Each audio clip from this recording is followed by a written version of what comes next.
Alright, we're back in Spellcasters Chronicles, this time in early access, and I've put in more time than before. Enough time to actually form a proper opinion, so today I want to give you my honest first impressions, what's working, what surprised me, what I'd tweak, and whether I think this game has a real future. Let's get into it. The game starts with a tutorial, and I have to say, it's genuinely enjoyable, not just functional, it's enjoyable. You're eased into mechanics through a guided match against bots, and it does something many games fail to do. It respects your time while still teaching you properly. It's clear, well-paced, and gives you a real sense of how the game flows without overwhelming you. And here's the important part, it's skippable. That might not sound revolutionary, but it matters to me. If you've played the game before, or you're returning after a break, you're not forced to sit through it again. That's good. In fact, I'll go one step further. If they ever introduce ranked and casual separation, I'd actually support making the tutorial mandatory if you want to play ranked matches. It sets a baseline understanding of the mechanics, which would probably help improve match quality overall. So, tutorial, it's a big win and I wouldn't change it. Now, the map. I played on 2 maps, I'm not entirely sure how many exist right now, which is on me. I enjoyed them both. At first, I thought the map might be too big. That was my early take. After spending more time in the game, I don't think that anymore. It actually feels appropriately sized. Movement is quick and you're rarely stuck wandering without purpose. However, and this is important I think, I still think jungle camps could use more incentive. Right now they exist as a leveling option and bonus, and yes, maybe in higher ranks players understand their value better. Maybe they become key contest points and they can evolve into source for team fights, but in my matches I didn't find myself prioritizing them much, except for the smaller camps near lanes, because they're convenient and weaker. Maybe that changes at higher skill levels, I'm not sure. I also noticed something interesting. I'm not entirely sure how minions decide which path to take if they spawn near a split with 2 openings. I have a theory, but I'll keep that one to myself for now. Let's just say it sparked my curiosity. One small note, sometimes I struggle to locate chests on the map. That could absolutely be a me problem in the heat of the battle, but clearer visual indicators might help new players. It's not that the minimap was bad, I just couldn't find them in the level. The pinging system works well, clean, responsive, functional. I haven't noticed players really using it. That might be just the early access behavior, or maybe the default middle mouse button isn't the most intuitive keybind for everyone. This is nitpicking though, so it's whatever. The system works, it just needs player adoption. Coming back to the chests, I like the concept, but I do wish there was a way to preview or swap rewards before committing. There were moments where I wasn't entirely sure what I was picking. Maybe the information is there and I just missed it during combat chaos. It's totally possible, but if it isn't, a clearer preview would help. Because in fast-paced fights, or just you trying to manage roaming between lanes, you don't always have the luxury to read, stop, and read fine print. It's not a major issue, just a quality of life suggestion. And let's talk visuals. This game has, in my opinion, top-notch VFX. Not just pretty effects, they're tactically impressive ones.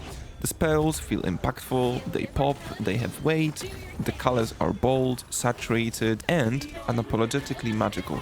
And I love that. A friend of mine who works in the gaming industry actually praised the art direction specifically, and I completely agree. There's confidence in the visual design, the game isn't afraid to be colorful or flashy, it doesn't try to tone itself down to look serious or muted like some MOBAs do. It embraces the fantasy, and because of that, combat feels alive. Visually, the game punches above its weight. Now, some people commented previously that my frustration might have been due to low rank, and honestly, they were probably right. Even gaining 1 or 2 stars in the novice rank made a noticeable difference. Or maybe just players actually learn to play the game. The match you're watching here was actually my first early access match, and it already felt more intense. Players weren't lost, they weren't massive level gaps, there was actual map awareness, it felt competitive, it felt Like, the matchmaking was good enough, and that's encouraging. Here's something I'd really like changed. When leveling up, you currently have to stop moving. You essentially pause everything to allocate points, and I don't like that. Maybe it's a bug, maybe it's intentional, maybe I did something wrong. That could have been possible. But I would much prefer to level up while moving, even while auto-attacking. Stopping mid-rotation feels clunky in an otherwise fast-paced game. In high-intensity moments, a pause can be very disruptive. It's a small tweak, I think, but it would be a huge impact.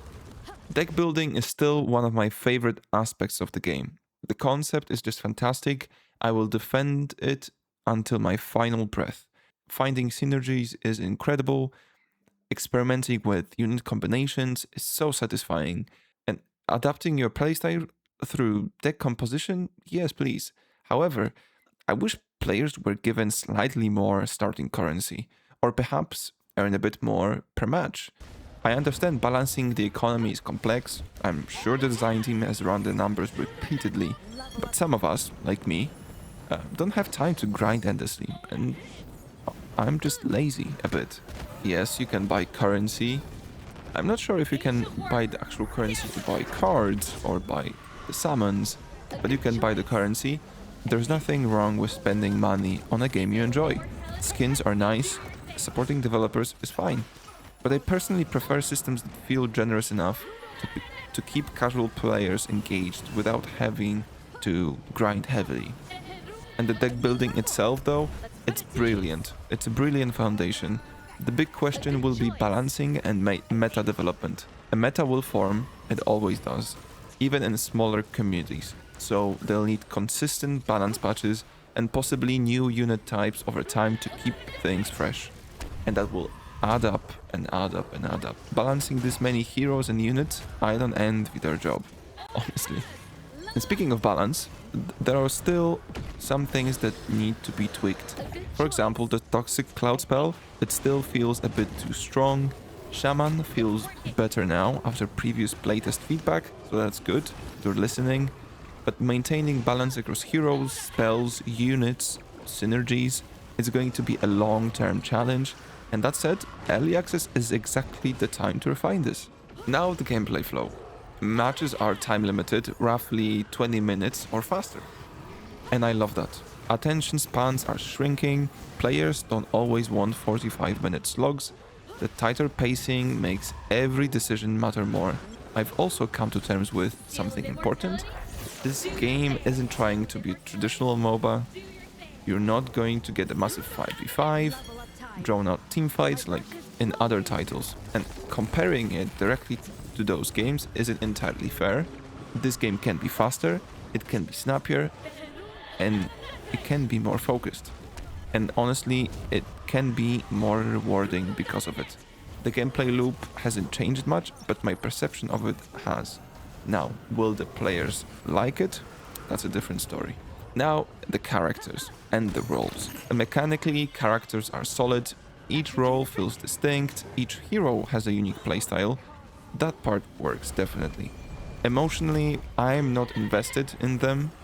Other games do a better job of making you care about characters through lore, cinematics, personality, maybe voice lines even. Here, they feel more like a gameplay tool than living characters.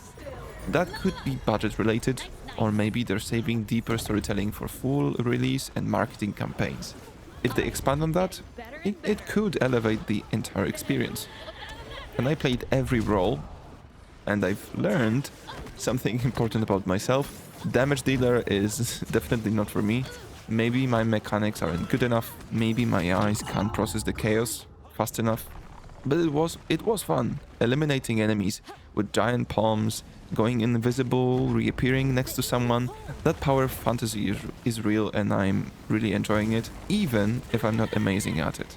Performance was mostly stable. I locked my game to 60 FPS. I stayed there most of the time, but occasionally, especially during fights, I experienced hitches, small frame drops that slightly messed with camera movement. That's unfortunate. I imagine in the higher ranks where milliseconds matter, that kind of stutter would frustrate people. But then again, it's early access, they have time to optimize their game. Maybe there's something I'm not aware of that could be drastically changed and improved. So, fingers crossed. And my final thoughts, I hope this game makes it. I hope the developers secure funding. I hope they build a stable player base. I hope they keep refining it, because this game has incredible potential, and I've said it times and times again, it has incredible potential. The gameplay is becoming faster, which I personally love. The progression feels fair, even for lazy players like me. Deck building is a fantastic system. Visual effects are genuinely impressive. Are there things to polish? Absolutely. But watching the game grow makes me optimistic. Don't get discouraged by player counts. Don't judge it purely on early access rough edges. If you found this game, give it a go, try it, see for yourself.